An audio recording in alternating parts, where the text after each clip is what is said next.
At the Senate Subcommittee on Emerging Threats and Capabilities hearing led by U.S. Senator Kirsten Gillibrand on Wednesday, Dr. Sean M. Kirkpatrick, the director of the Pentagon's All-Domain Anomaly Resolution Office, or AARO, was questioned about the characteristics and flight dynamics of unidentified aerial phenomenon, UAP, encountered by U.S. personnel.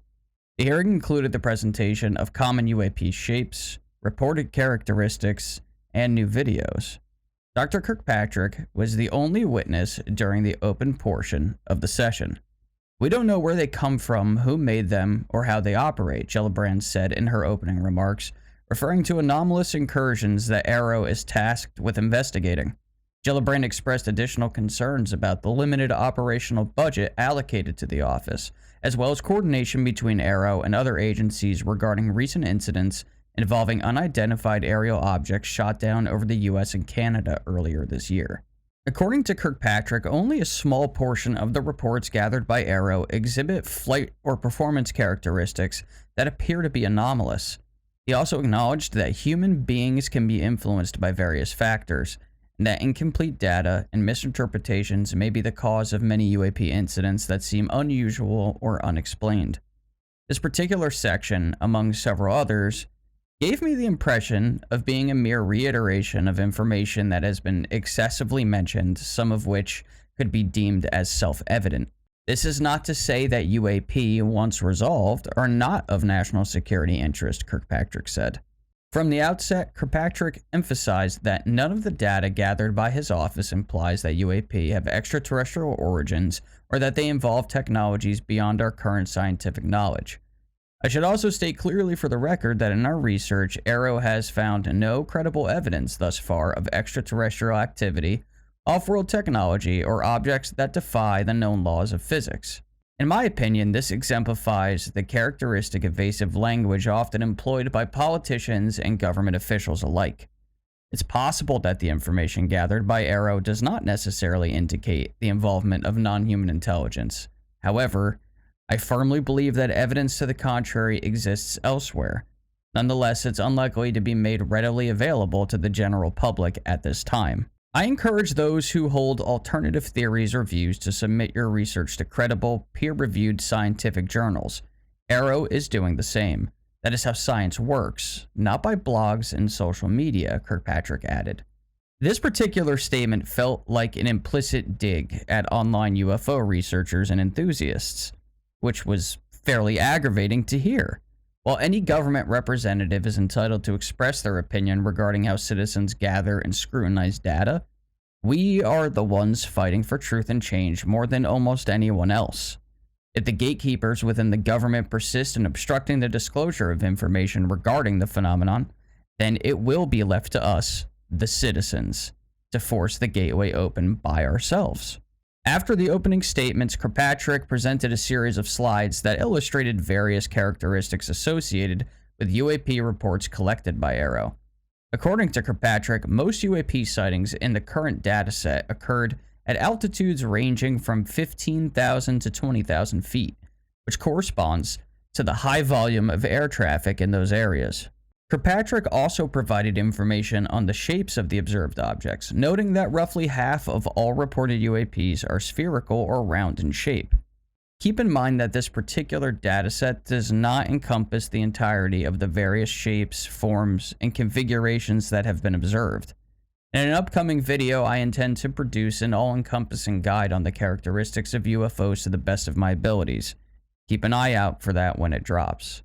Kirkpatrick further informed the committee that AARO is currently working on around 650 similar UAP cases, and that he has established two teams, one comprising members of the intelligence community, and the other consisting of engineers, physicists, and other experts in science and technology to conduct a competitive analysis of the data being collected by AARO. There was other information that was covered in the hearing, such as the advancement of adversarial threats and budget requirements, but it seems that many people were left underwhelmed by this hearing and the previous. The sole noteworthy piece of evidence presented was the video of a metallic orb soaring through the Middle East without any visible means of propulsion.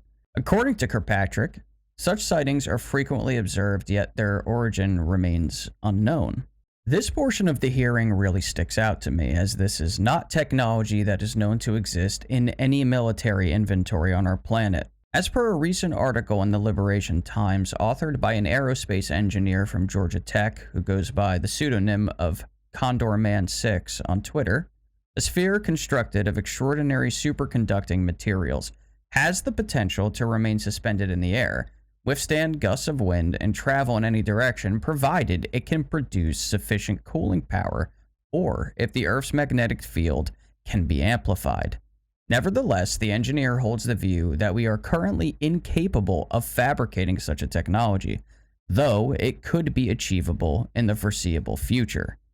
However, he admits that the energy requirement for a sphere exhibiting such remarkable attributes far surpasses our present capabilities. Intriguingly, Condor Man 6 also expressed his belief that an external group may exist, possessing highly advanced technology beyond the scope of our government, though he is uncertain of their identity, whether they are human, non-human, or of another kind.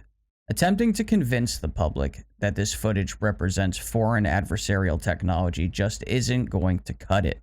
During the hearing, Kirkpatrick specifically mentioned that the metallic sphere captured in the first video is an unsolved case that is still under study, yet further stated that his research has yet to uncover any reputable evidence of extraterrestrial activity, off-world technology, or objects that defy the laws of physics. This prompts the question of who may possess such technology, if not China or Russia, and whether it belongs to the United States or another nation. The notion that an unknown entity is covertly observing military and nuclear bases without discovery is troubling, and the possibility that they can manipulate nuclear missiles only compounds this concern. Furthermore, Arrow has asserted that in the event of substantial scientific data confirming the extraterrestrial origin of an unidentified aerial phenomenon, they would collaborate with NASA to apprise the US government's leadership of their findings.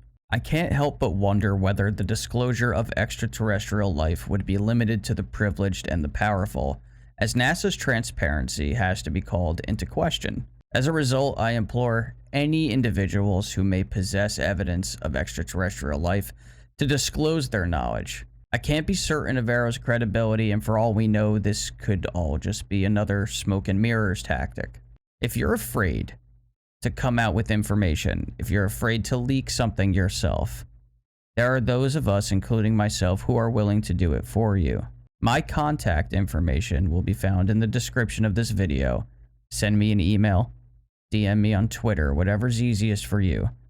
Your anonymity will be respected, but I will gladly do this for you. Following the conclusion of the recent hearing, my attention has been drawn to an unprecedented and momentous gathering taking place as I record this at Wright-Patterson Air Force Base. The event involves a congregation of several government intelligence agencies and congressional intelligence and defense committees. This unexpected convergence, though curiously unreported in the mainstream media, has the potential to be of great magnitude. And don't forget the historical significance of Wright-Pat and its connection to crash retrievals. Leaders of the federal intelligence community, among other top officials, are set to convene at Wright-Pat for this first-of-its-kind national security briefing.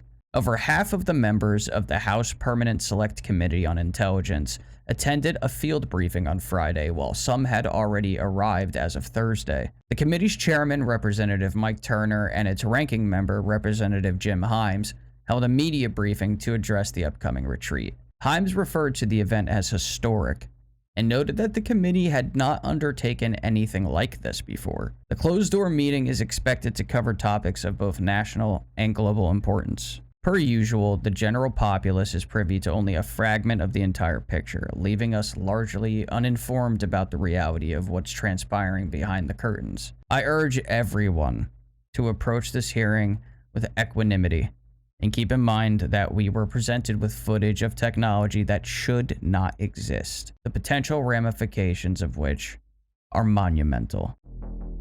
Thanks for taking the time to watch the video today, everybody. If you haven't already, hit that like button, hit the bell, subscribe, and don't forget to keep an eye out for my next video, which is going to be discussing some very interesting evidence that something catastrophic happened on Mars millions of years ago of an unnatural nature. Take care, everyone.